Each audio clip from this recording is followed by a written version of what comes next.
Hey everyone, Jake Corelli here, Keller Williams Realty, Base Camp, Tampa Bay.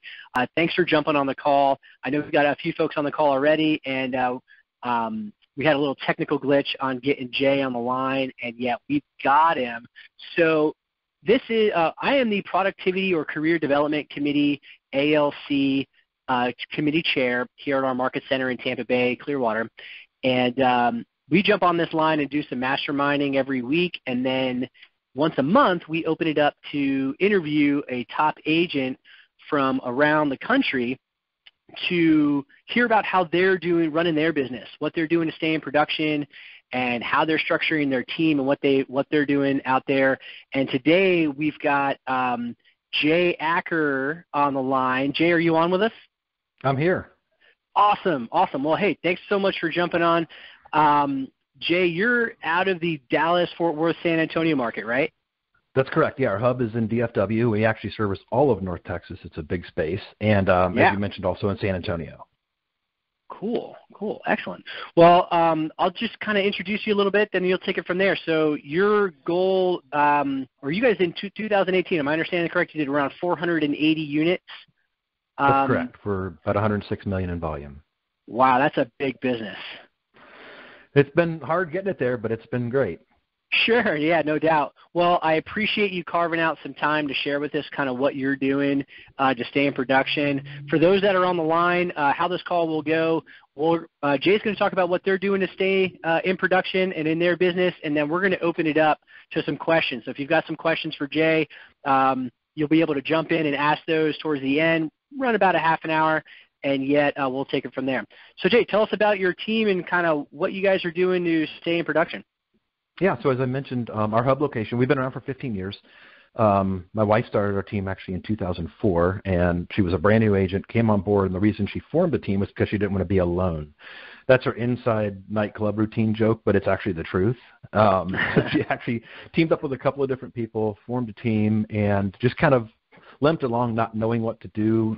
At that time at KW, there wasn't a ton of education, so she found ways to connect with people and kind of learn from them. A year later, I left my corporate sales job, came on board, and from that point forward, it was just full steam ahead. So we've had pretty consistent growth every year since about 2006. We've had 2 down years, one of which was in 2013 when the REO market dried up, and I know if you're in Tampa, you know that well, and if you were around in 2013. And then in 2019, current year, we're actually going to go backwards in terms of units and volume, and I'll explain more about that as well. But we did some housekeeping this year just to kind of keep the gears greased and make sure we're as efficient and lean moving forward as we possibly could. Sure. Let's see, our lead gen focus is kind of all over the place. Well, let me back up. So we had 18 agents about 3 months ago. And right now we've got about 18 in our hub location, and then we've got 6 in San Antonio. We've hired on some really, really good people. In fact, I was in San Antonio all last week doing some training. We have a full-time staff in-house of 4 from a support staff or an admin perspective as well, and then we've got like a team runner in each location who goes out and delivers signs, lock boxes, random things here and there. But our lead gen – sorry, go ahead. No, so you have an expansion team in San Antonio, so you're – out of the Dallas-Fort Worth area with an expansion team running out of San Antonio. That's correct. Yep. We've been down there for a little over 3 years. It'll be, last September was 3 years, so going on 3.5 years. Awesome. Okay. Cool. I didn't mean to interrupt. I'm in the process of expanding or thinking of an expansion model, and so we're looking at ESO, and so I might have a question or two for you on that. Oh, for sure. Yeah. That may be not what some of the other agents are thinking about on the call, and yet everyone's going to be welcome to jump in and chime in with a question or two if they got them. Cool. Well, our philosophy, you're always intimidated or kind of overwhelmed when you see somebody on stage and they're talking about units and production and all that stuff. Mm-hmm. The things we did to get here aren't any different than a brand new agent would do to build their business. Right. And my wife and I run everything together. She's really big picture in terms of, just kind of creating new innovative ways to expose ourselves, teaching opportunities, speaking opportunities to recruit new talent. And mine is clearly focused. I guess I'm more of a director of operations. I spend a lot of time with our agents because I found that our bread and butter is really in keeping things basic. and that's kind of a long way to get around to what I even mentioned there at the beginning, is you're overwhelmed by this big number, the units in production, all that stuff. It's the same exact things. And that's what we do is anytime we start struggling, or our forecast looks bleak for the next 2 months or something, we jump right back in and say, where do we lose focus because we're not doing the very, very basic things right? And it always comes down to one of two things. Typically, it's lead generation and scripting. So I love bold. So do I. Those are my babies. Besides going on listing appointments, those are the two things I love doing. Sure, no doubt. Cool. I love to hear that. I mean, keeping it basic, it's such a, we can so get complicated and complicated. So you can overthink it all. Oh, man, and do we ever do that? Or if you know football terminology, I always say we outkicked our coverage. Yeah, exactly. Cool, yeah. So tell us a little bit more about what your team is doing to stay in production, to keep that, and then kind of how you're holding them accountable. We really made a big change in our business, 15 to 16, because again, we were heavy REO based. So in 2012, we closed 150 REO units that year. 3 months into 2013, the REO market dried up. I mean, it went away. They kept saying it's going to be there for 5 to 7 years, and thank goodness we had taken eggs and put them in other baskets in terms of trying to lead gen from a traditional standpoint and not rely on the REO stuff. But the accountability thing from 15 to 16 made all the difference in the world. So I've got one-on-ones every week with all the agents on my team. And we really only focus on a couple things. We talk about your appointments required to hit your goals, because if you're using some sort of a model like a CTE or something, you plug your year-end goal into this thing, whether it be units, GCI, volume, and you can kind of back into the number of new appointments you need every week. So in 15, Abraham Shreve was our coach at that time, Matt's coach. That's what we laid out. It's a three-pronged approach to that meeting. We're talking about new appointments. We're talking about your pipeline or any struggles you may be having. And then you were talking just kind of anything, learning opportunities. What do you want to know? What do you want to do better? And really my focus is on, and I love it, by the way, is on teaching each of these people or helping them sort of realize what they're doing, because sometimes you can't see the forest through the trees. And the great thing about it is everybody has a different strength and weakness, so it kind of keeps me on my toes. So again, it just really comes back to the basics. So between 15 and 16, our volume grew almost 70%. Wow. And I can tell you a lot of that was from having these meetings. I'm sure. And that meeting you have with your team, that's what, about a half hour? It's no more than 30 minutes a week. Now, if there's something special that comes out of that we need to drill down into further, we set time aside later in the week to get together and specifically pinpoint the issue and hit it home. But typically these meetings are 15, no more than 30 minutes. Okay. And so you mentioned that your lead generation focus that we talked before was kind of database, client events, and some from the internet? Yep, quite a bit. So about 50% of our business is either referral or repeat business. Our client events are awesome. They're epic. We're known for them. And we do a lot of little small things. We'll host little happy hours. We'll go to National Night Out in some of the neighborhoods in our farm area, which are really inexpensive to do, and you get 3 hours of good face time with families, not just people. So we make really, really good connections there. And then, of course, the internet, your standard old calling on leads who hit your website. And that's really what we focus down on a lot, because we've got more ground to gain there than anywhere else. As far as on the internet side? Yeah. And, like I said, everything, I didn't mention this, but you've heard do it with purpose. Be purposeful in what you're doing instead of passive. What I can't stand is somebody who comes and says, well, I'm going to send out 2,000 pieces of mail. Well, you're just fishing at that point. You're throwing something out there hoping somebody calls you. Go out and get it. Somebody's going to get the business. Why wouldn't it be me? That's kind of our attitude with all that thing. So when we're talking to people, we actually have, sort of a script to try to bring that conversation along and maybe even have an actionable item behind it. Like the client events, for example. People do the pie giveaways during the holidays, and we do that stuff too. But when we have our big events, for example, our big one every year is a high-end handbag bingo event. And we get all of our partners, title companies, lenders, attorneys, all that stuff. And they'll, contribute to this thing because it's obviously a really expensive event. I mean, we got $200 bags to $2,000 bags last year, or this June. We just had 16 of them. And we invite all of our clients that have closed business with us, and they're welcome to come in. We serve finger foods and all that kind of stuff. Most of the stuff was paid for by our partners. And the cool thing about it is, it's a great event. People are going nuts. We had 150 people in the room in June. But what we did to make it more beneficial for us is, okay, if you closed on a house with us, you're going to get a bingo card to play on each one of these bags. For every referral you send us between now and the event, we're going to give you more bingo cards to play on whatever bag you want to play on. Huh. And we got 28 referrals in June. Wow, that's great. So, I love that because bingo's it's fun and just kind of silly at the same time. Well, especially when you got a full bar, it makes it even more silly and fun. I bet. But we got people darn near standing on tables yelling if they need one more letter. So it's really fun. It's a lot of fun. I love that. That's great. But little things like that, again, that's something we did purposeful. Figure out a way to make it unique and figure out a way to connect with people, and most importantly, find a way to get some business, typically in the form of a referral out of it. Yeah, what I hear in all the agents I'm talking to is stay in the model, and it sounds to me like the model is the lead generation and the client event, and then the creativity is just adding that the fun aspect of it, the gaming it, and then just sounds to me like I bet you are really well known for that. That's awesome. Yeah, it's a good event every year. Everybody starts asking us in March, what's the date? When's it happening? Mm-hmm. Well, that's great. That's great. So then 50% repeat referral, client events, and then your internet. What are you guys doing as far as internet lead generation? We've had Boomtown for 10 years. We're sort of cross-pollinating with Brivity now, and Brivity talks to Command. So it doesn't matter. People always ask, what's the best CRM you can use? And I always say it's the one you're actually going to use. Right.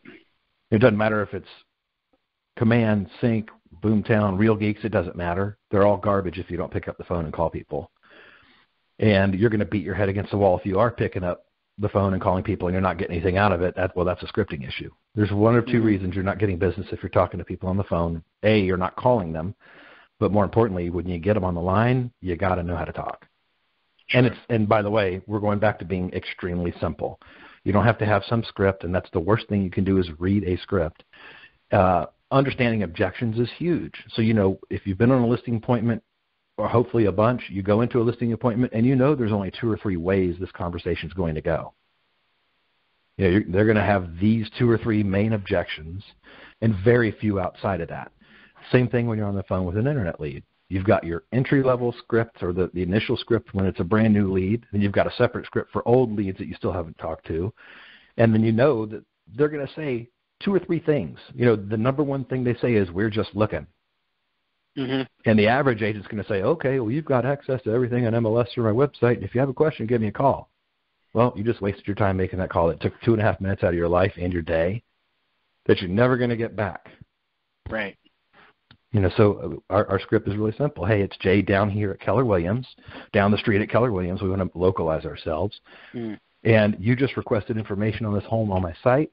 I'd love to set up a showing. What time would work best for you? Would 4 o'clock today be good or 10 o'clock tomorrow morning? Don't ever ask a yes or no question on a lead gen call. Mm-hmm. Mm-hmm. The only the only yes/no question we ever ask is, have you bought a home before? And by the way, there's a script for either answer they give me. Right. Right. And finally, if I cannot get it anywhere, when they said we're just looking, I'm continually probing. If you found the perfect home, would you guys want to take a look at it, or what? Are you waiting for a situation to break right before you guys can do this? Because a lot of times you're talking to first-time buyers and they don't know what they don't know.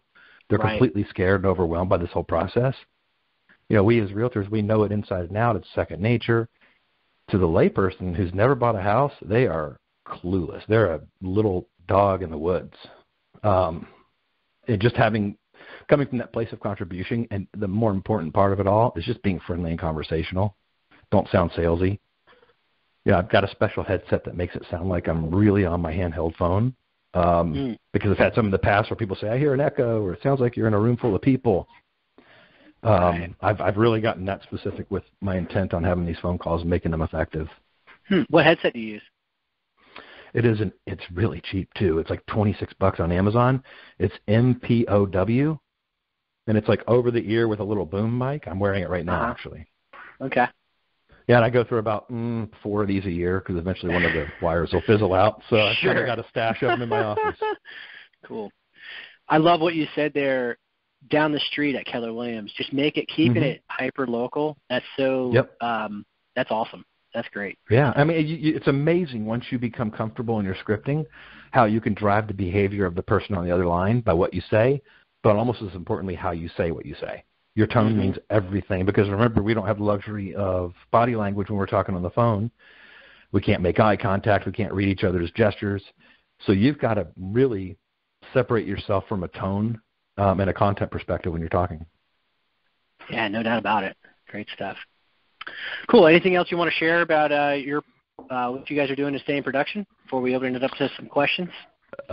Really just keeping our foot on the gas. We're a prospecting-based team, period. There are no magic bullets. We tell, like when new agents want to inquire about being on our team, I say I can provide you every resource, bit of expertise. I mean, you name it. We've got everything covered. I can't teach you to be motivated. So really that's it.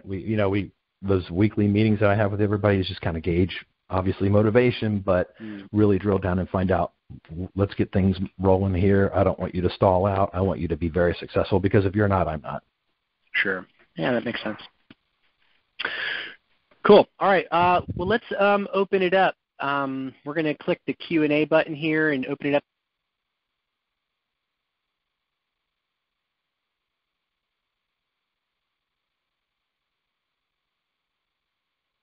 Everyone got muted through that, so I'm going to re-unmute Jay and I right now. And so if you do have a question, click the button. You can ask Jay a question. I have a couple here more, and yet if you've got one, go ahead and get in the queue, and we'll get that question over to Jay. One of the things I love about these calls that we do, Jay, we do record this, so people will be able to go back and hear these calls, and then be able to jump in and hear this after the fact. And yet it's not, how often do the agents get an opportunity to really ask a high producer from around the country, some specific questions about what they're doing in their business. So thanks again awesome. for that. While we're waiting for some questions to come up in the queue, I mentioned the expansion down in San Antonio. What caused you guys to choose to expand down to San Antonio? We were thinking about expansion, kind of had been for years previous, and really we found some really great people, and that's how we came into it. We didn't target a specific market that we wanted to move into. We went where the talent was. And I think if you're ever in a position to expand, talent needs to be your leading factor, no question. Yeah, no doubt. Did you already have a database down there? Very, very small, just from kind of, random friends and family members who may be in that area, but really not much of anything to go on. And how far is that market from where your hub is? I know it well. I just did it on Friday. It's a 4.5-hour drive, or about an hour flight.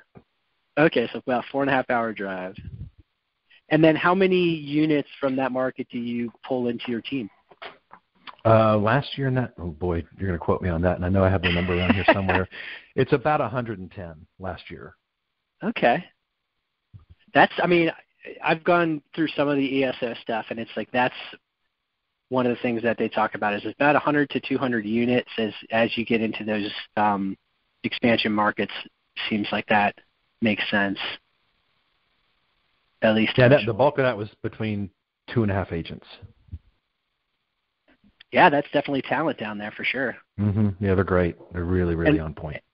And so is that one a buyer agent, one a listing agent, or how do they look at?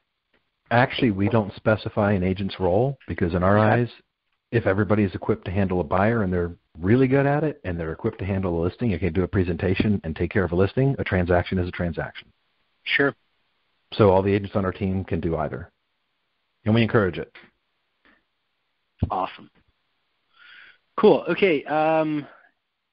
Thank you for that. Looks like we do have a question. Go ahead. Yeah. Hi. Can you hear me? I can. Yeah. Okay. Cool. I'm curious. When you started doing your handbag bingo, how many years into business were you? Like, how many people did you have when you first started this? We probably did that in year 11, and we probably had 80 people there. Wow. Mm-hmm. Okay. Yeah, and we had 150 this June, and it's probably going to be, well, top 200 probably next year for sure. Very cool. What were some of the big, I know you said you had a big jump in, was it 15 to 16? Correct. What were were there like pieces that were tough right before then, or what really made you get over that? I think the sort accountability. of the jump to the next levels. Yeah, just the simple fact that we had weekly set accountability meetings. We would discuss pipelines in those meetings. So if you're an agent on my team, if you've got 16 people in your pipeline, some buyers, some sellers, we're kind of drilling down into each one of those. And like I said, sometimes you can't see the forest through the trees. Maybe I can bring a different perspective and we can sort of brainstorm on how to bring these people along. So we used to do a thing where we would rate all of the people in our pipeline on a scale of 1 to 4. 1 is hot. You got them pre-qualified, you're going to get a listing agreement signed soon, all the way down to 4s who are up to 6 months away, maybe have credit issues, things like that. We're always trying to figure out how we can move the 4s up to 2s and the 3s to 1s. But something else that was really valuable that came out of those meetings that year was, and I call it the sock between the dryer and the wall syndrome. You've probably had a note somewhere. You wrote down a potential lead somewhere. You got a call, and you wrote it on the back of a McDonald's receipt. And it fell between your seat and the console, and you found it 3 months later and called them. They're like, oh, we already bought a house. I think that year we probably salvaged about 25 deals that we would have forgotten about. So, our folks, now they're on a Google sheet, these pipeline reports are, so we kind of pull them up together during our meetings to go over. But literally in 15, we had them, everybody carry around a piece of paper that looks like a bold call sheet that had 25 lines on it with their hot sheet. It was their hot sheet. We covered it every week. Sure.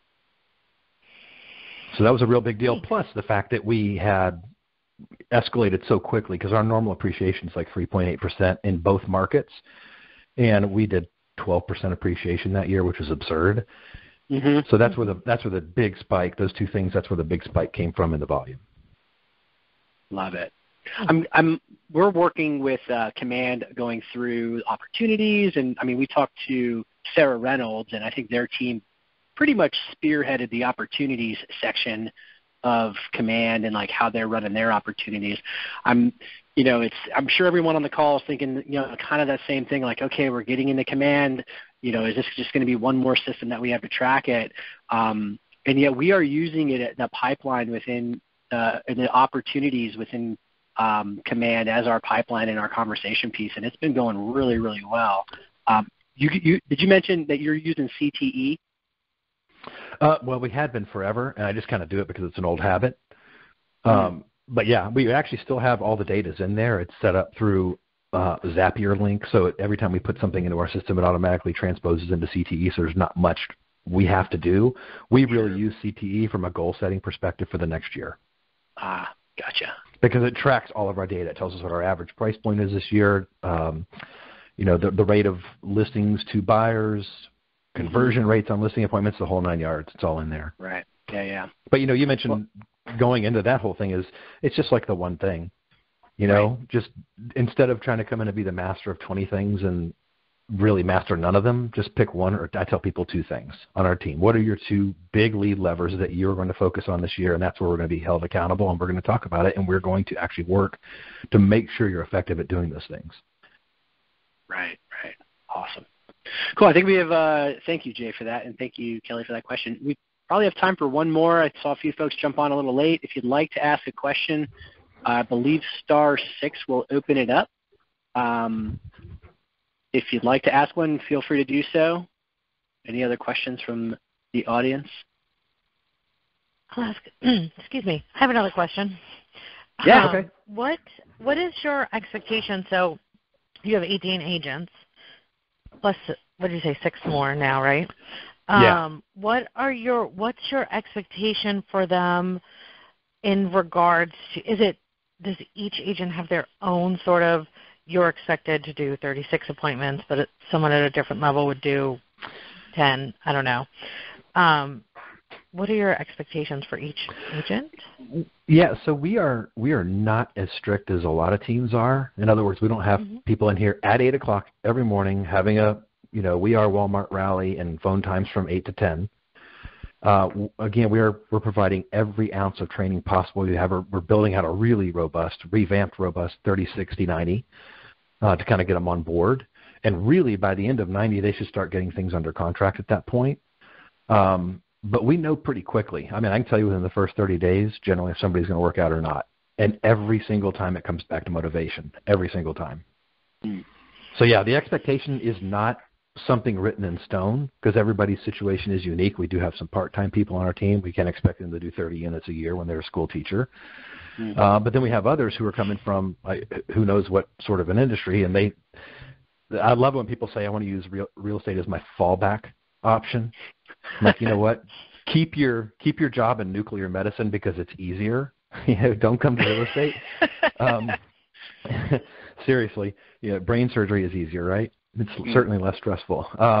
But yeah, we want to make sure that we're providing everything we can, and really the writing is on the wall in a pretty quick time that you're going to see the potential burnout or just the flame out in 30 days. So that we used to come in and I don't want to say overpromise and underdeliver to potential people on our team, but we're extremely honest with people now, brutally honest. This is really tough. And you're going to get out of it what you put into, and it's a reactionary business. In other words, what you do right now will show up in 90 days, and what you don't do right now will also show up in 90 days, unfortunately. Right. So we can, I don't want to say, and I'm sorry I keep running back around to that, the expectation is not set in stone, but we measure the expectation every single week, and that can be a moving target. And it always should be, actually, in terms of goals and things like that. Sure. So the 15th protocol, if you're getting in the month and you have not hit your appointment goal, you're lagging short of that pace, what are you going to do to make it up in the next 2 weeks before the month expires? Right. Yeah. Well, that's, with Jeff Woods on his webinar he did on, the one thing in 411, it's the relationship with the goal. And each person's going to have their own relationship, and they got to date it. You got to date your goals. Mm-hmm. Yep, you got to date your goals, and you got to calendar your activities. Yep, no doubt about it. It's not on your calendars. It doesn't exist, right? Yeah, absolutely. Yeah, but I'm happy, by the way, to answer anybody's questions. If anybody wants to contact me offline, I help a lot of people out. I love doing it. Cool. So my information's out there. Just let me know. Yeah, no doubt. And I'm definitely gathering info, and I'm sure we'll find each other and out there. And if anyone has any more questions, we have just a couple more moments. In the meantime, we'll close it out. If you do think of a burning question, go ahead and raise your hand, and let's get it in there. And yet, this call will be recorded. Head over to KW Connect. If you search for my name, Jake Iancarelli, you'll see this call and all of the other calls we did this year. Had some great agents on this year. We're going to pack it full of some good value for next year as well. And so keep an eye open for that. And we're out of the Tampa Bay market, Clearwater. Jay, before we let him go, tell us again where you're at and how we can get your referrals over to you. Yeah, we're in all of North Texas, covering all of Dallas-Fort Worth. By the way, reunion's here next year. And we are in San Antonio as well. And connect with us through Kelly or Google us. You can find us anywhere. We're all over the place. Carissa and I. She's the one with the pink or purple hair, depending on the week. Awesome. And you're the one with which color hair? I'm the one with no hair. I've got my wife of 24 years and 2 teenage daughters. I think enough said, right? Yeah. I hear you. Mine is falling out rapidly, so that's great. Cool. Well, hey, Jay, thank you again so much for your time. I truly appreciate it and just really grateful for you. Have a great holiday. And thanks again for everyone jumping on the call today, and we'll see you on the next one. All right.